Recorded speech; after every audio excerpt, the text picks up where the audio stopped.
एक समय की बात है। भगवान महावीर एक विशाल वृक्ष के नीचे बैठे तपस्या में लीन थे। उनके चारों ओर प्रकृति की एक दिव्य छाया देखी जा सकती थी। तभी अचानक एक चरवाहा अपनी 4-5 गायों को लेकर वहां पहुंचा। गाय को हरी भरी घास खाने के लिए मिली और सभी गाय घास खाने में मग्न हो गई। चरवाहे को नजदीक के गांव में कुछ काम था। उसने सोचा क्यों ना जब तक गाय चर रही हैं मैं गांव में अपना काम कर लूं।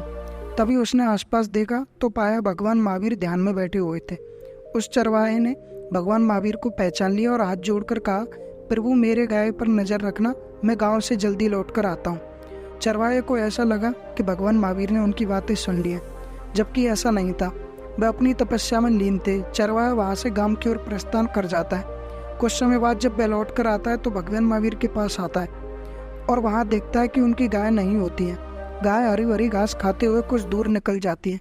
चरवाहे ने भगवान महावीर से पूछा, मेरी गाय कहाँ है, कृपया मुझे बताइए। इस पर कोई उत्तर न मिलने के बाद वह बहुत ही निराश हुआ। आसपास उसने अपनी गाय को ढूंढा लेकिन नहीं मिली। थक हार कर वह भगवान महावीर के पास लौटा और उसने विनय करने लगा, किंतु भगवान महावीर अपने कठिन साधना में लीन थे। उन्होंने कोई उत्तर नहीं दिया। चरवाहे को लगा कि उनके साथ कोई मजाक हो रहा है। उन्होंने स्वयं मेरी गाय को छुपा दिया है और वह यहाँ ध्यान लगाए हुए बैठे हैं। चरवाहे ने कमर में बंधी हुई गाय की रस्सी को खोला और भगवान महावीर पर पार करने के लिए आगे बढ़ा। तभी भगवान महावीर के कुछ शिष्यों ने चरवाहे का हाथ रोक लिया और कहा, अरे मूर्ख, तू किस पर प्रहार कर रहा है? तू जानता नहीं है यह वर्तमान है जिसने राजपाट, मोह माया, धन संपदा का त्याग किया है। उन्होंने तेरी गाय को नहीं छुपाया। चरवाहा मौन रह जाता है। कुछ देर बाद गाय चारा खाकर चरवाहे के पास लौट आती है। चरवाहे को अपनी गलती को महसूस होती है और वह चरवाहा भगवान महावीर से क्षमा मांगता है और वहां से अपनी गाय को लेकर चला जाता है।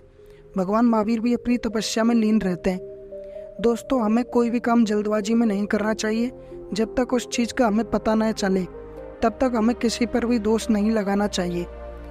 किसी के ऊपर क्रोध में आकर किसी के ऊपर प्रहार या लड़ाई झगड़ा नहीं करना चाहिए और अपने क्रोध को हमेशा काबू में रखना चाहिए।